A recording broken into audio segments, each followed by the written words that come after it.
Nós vamos continuar a falar sobre o mesmo tema, a ética e a igreja. E em Lucas 9, versículo 55, Jesus Cristo disse aos seus discípulos: vós não sabeis de que espírito sois. Ele disse isso aos irmãos Tiago e João, que quando perceberam que uma aldeia de Samaria se recusava a permitir a passagem de Jesus, perguntaram-lhe se ele gostaria que pedissem ao Pai que mandasse fogo do céu para destruir aquela vila. Jesus explicou que o Filho do Homem não veio para destruir a alma dos homens, mas para salvá-los. Jesus estava ensinando ética aos seus discípulos. O que eles sugeriram não combinava com o caráter da obra, da pessoa e da natureza de Cristo. A ética nos ajuda a perceber a coerência que deve haver entre o meio e o fim. Sei que há muitas definições de ética, mas eu gostaria de trabalhar com essa percepção entre o meio e o fim, ou seja, o fim não justifica os meios, pelo contrário, o fim exige um determinado tipo de meio. Qualquer meio não serve. E foi exatamente isso que Jesus ensinou. O meio pode ser um pensamento, uma motivação, uma atitude, um ato. Tiago e João faltaram com a ética porque não entenderam quem eram. Como o Paulo falou exatamente isso, identidade. Não entenderam quem eram. Portanto, não sabiam como se portar. Porque quem não sabe quem é e nem para o que existe, não sabe o que pensar, que motivação ter, que motivação aceitar, que atitude acalentar, que ação tomar. Jesus, ao contrário desses discípulos, sabia quem era, se chamou de o Filho do Homem, sabia que era o grande representante da humanidade, o modelo de gente e o único caminho para a nossa salvação. Jesus sabia, sim, exatamente como deveria se portar em todos os sentidos. Para falar sobre a relação entre a igreja e a ética, temos de entender o que é a igreja. A igreja é a comunhão dos seres humanos que receberam a mesma revelação que Pedro e que, portanto, adora a Jesus como Deus. Porque a revelação que Pedro recebeu foi a de que Cristo é o Filho do Deus vivo, portanto é Deus. Adorar a Cristo é proclamá-lo, porque Ele é Deus, e Deus a gente adora. Ele é a encarnação da virtude de Deus. Imitar Jesus de Nazaré é participar desse ato de adoração. Porque o João diz que quem diz estar em Jesus tem de andar como ele andou. E o Paulo disse de si mesmo que ele era um imitador de Cristo e que nós deveríamos seguir o seu exemplo. Disse também que vivia para anunciá-lo.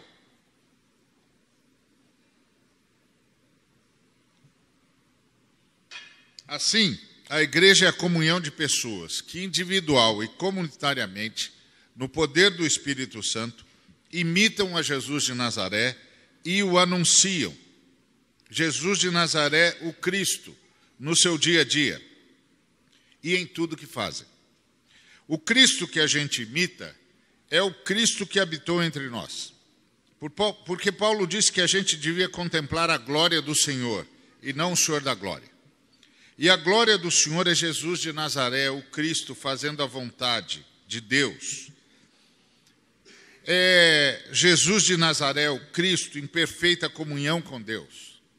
É Jesus de Nazaré, o Cristo, tendo Deus como sua comida e bebida, e andando por todos os lugares para fazer o bem para todas as pessoas. Também temos de nos lembrar que quando João estava nas regiões celestes, chorando porque não havia quem pudesse tomar o livro da mão daquele que estava sentado no trono, um ancião apontou para ele o leão da tribo de Judá. Porém, tudo que João conseguiu ver foi o cordeiro que foi morto.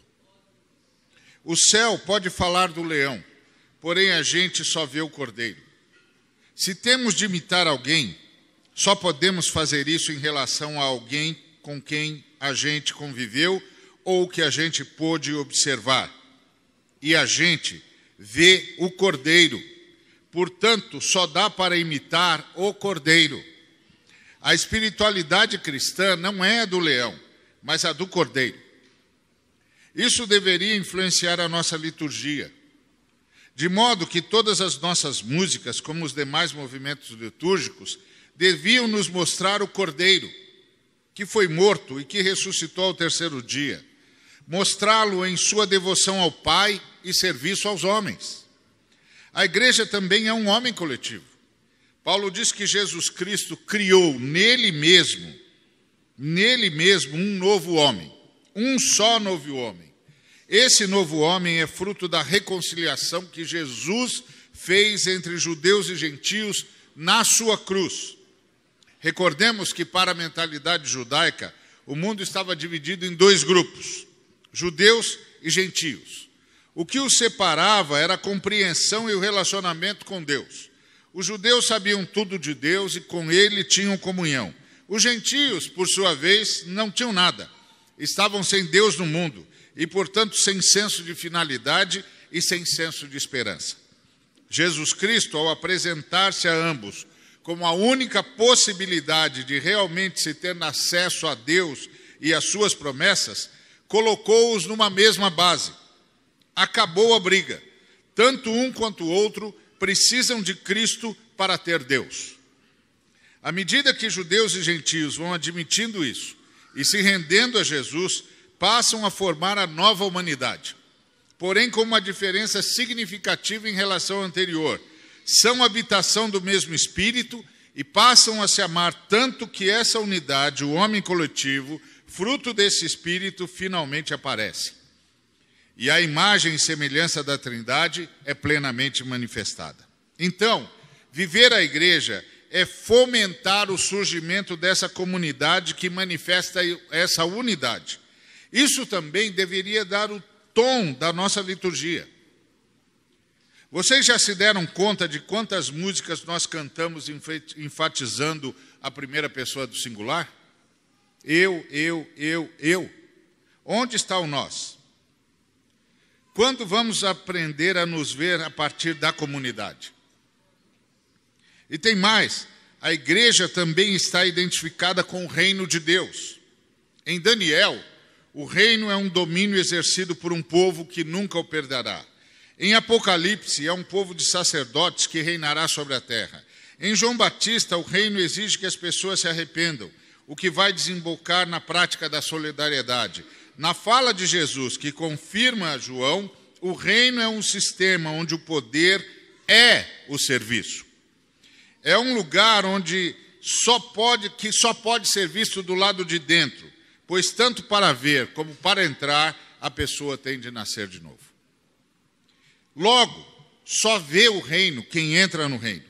Então, quem viu o reino, viu do lado de dentro. O reino exige exclusividade. Só pode participar dele quem rompeu com tudo para viver apenas por ele. É um lugar onde só a vontade de Deus é feita. É uma realidade a ser vivida e a ser aguardada, assim como uma mensagem a ser anunciada prioritariamente aos pobres. Na fala de Paulo, o reino é um estado de alegria, de paz, de justiça, onde o trabalhador é o primeiro a desfrutar do seu trabalho, onde quem colheu demais não tem sobrando e quem colheu de menos não passa necessidade. E todos trabalham para acudir ao necessitado. A igreja é o povo do reino, o povo que vive o reino e que sinaliza o reino. Ser ético, então, para a igreja é ser coerente com a história em meio à sociedade, com a complexidade de sua natureza e finalidade, ou seja, solidariedade, devoção, fraternidade.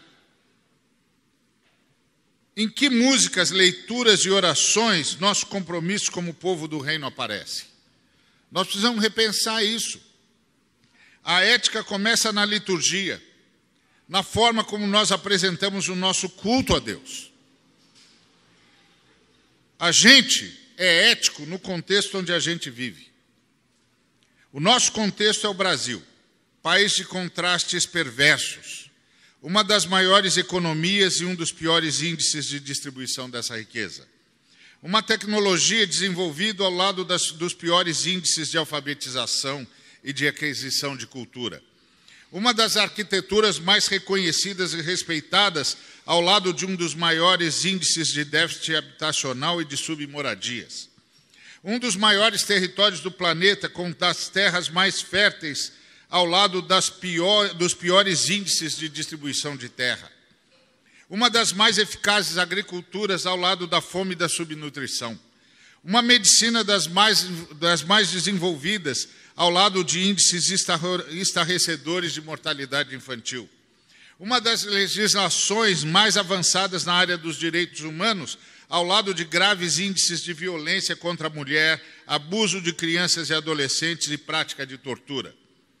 Um dos códigos penais de maior senso humanitário, ao lado de um sistema carcerário mais aviltante e degradante da história. Uma das democracias raciais mais celebradas, ao lado de um racismo pérfido, pois sutil, não confessado e disfarçado de problema socioeconômico, onde o negro, cantado em prosa e versa, não consegue ser cidadão e está condenado à pobreza e à ignorância. Uma das constituições mais avançadas, ao lado dos piores e mais corruptos políticos encontrados numa nação classificada entre as modernas. Um dos sistemas de votação mais avançados, ao lado de um processo eleitoral marcado pela preponderância do poder econômico e por vícios que perpetuam no poder uma caça de caudilhos. Sistema onde se tem obrigação do voto, mas não se tem direito de veto. Onde o eleito pelo povo transforma um mandato em patrimônio pessoal e fonte de riqueza. Uma cultura marcada pela criatividade, ao lado de um mercado cultural colonizado e empobrecedor. Um dos povos que mais confessam a existência de Deus, ao lado de uma vergonhosa manipulação religiosa e arraigadas práticas de superstição que o tornam prisioneiro de forças malignas. O que significa agir de forma coerente à nossa natureza e finalidade de serviço, de honra a Deus, de solidariedade, de fraternidade, num contexto desse? Nós precisamos mudar a perspectiva da igreja. A face mais visível da igreja, e aparentemente a que até então era tida como a que mais crescia, ao invés de denunciar a injustiça social e propor viver uma economia solidária, passou a pregar uma teologia que sustenta a desigualdade, ao afirmar que a riqueza deveria ser o alvo do crente e que o caminho é a fé atestada pelo nível de contribuição e pela capacidade de arbitrar por decreto sobre o que Deus deve fazer. Como Paulo falou de Pedro, mandando Jesus. Ao invés de denunciar a miséria e a dívida do Estado para com os excluídos, passou a denunciar a provável pequena fé dos desgraçados. Ao invés de socorrer aos enfermos enquanto denunciava o descaso, começou a pregoar uma cura instantânea para aqueles que, com um certo tipo de fé, frequentarem o ministério certo. Ao invés de combater o racismo, passou a estigmatizar como maligna tudo que se relaciona com a cultura negra, como se o demônio fosse negro e, portanto, Deus branco. E tudo que fosse negro fosse do demônio. Ao invés de denunciar a corrupção, passou a fazer negociatas com sórdidos representantes da camarilha que mantém o país no subdesenvolvimento moral, no subdesenvolvimento social, assim como a participar, sem restrições, do jogo político, caçando o direito político de suas ovelhas pelo constrangimento, para que votem nos candidatos escolhidos pelos líderes. Líderes que, ao invés de praticarem um serviço para que se forme uma comunidade, tornaram-se caudilhos que se locupletam às custas da boa-fé de gente que apenas queria Deus. Líderes que se escondem em títulos pomposos enquanto transformam a igreja numa cultura de massas fácil de manobrar. Ao invés de pregar a graça que foi de modo abundante derramada através de Cristo, passou a demandar sacrifícios acompanhados de doações cada vez mais constrangedoras e constrangidas, para que o fiel se tornasse apto para receber a bênção desejada. Ao invés de promover a mansa espiritualidade do cordeiro, promoveram a esquizofrênica espiritualidade do leão. Uma igreja que tenta transformar em já o ainda não do reino, enquanto transforma o já do reino em nunca. Ao invés de viver, sinalizar e anunciar o reino de Deus, passaram a caçar os principados e potestades nas regiões celestiais, ora localizando e derrubando seus postes ídolos, ora ungindo de alguma forma criativa a cidade, inaugurando o que James Houston chamou de evangelização cósmica. Ao invés de fomentar o surgimento da comunidade do reino, importou modelos de agrupamento que aumentam a produtividade da igreja na promoção do crescimento numérico, que passou a ser aval da bênção divina. Ao invés de pregar e praticar a vitória de Cristo na cruz e na ressurreição sobre todos os agentes do mal, passou, de um lado, a pregar uma teologia que mais infunde medo do que fé, e, de outro lado, a umbandizar as igrejas. Nós precisamos rever a nossa ética. Nós precisamos lembrar que o reino de Deus se vê do lado de dentro. Que o reino de Deus exige que quem participe dele rompa com tudo para viver apenas por ele. Que o reino de Deus é o lugar onde só a vontade de Deus é feita. Que o reino de Deus é uma realidade a ser vivida e a ser aguardada. Que o reino de Deus é uma mensagem a ser anunciada e a ser anunciada prioritariamente aos pobres. Precisamos voltar à espiritualidade do Cordeiro. A espiritualidade, como disse o Paul, que lava os pés.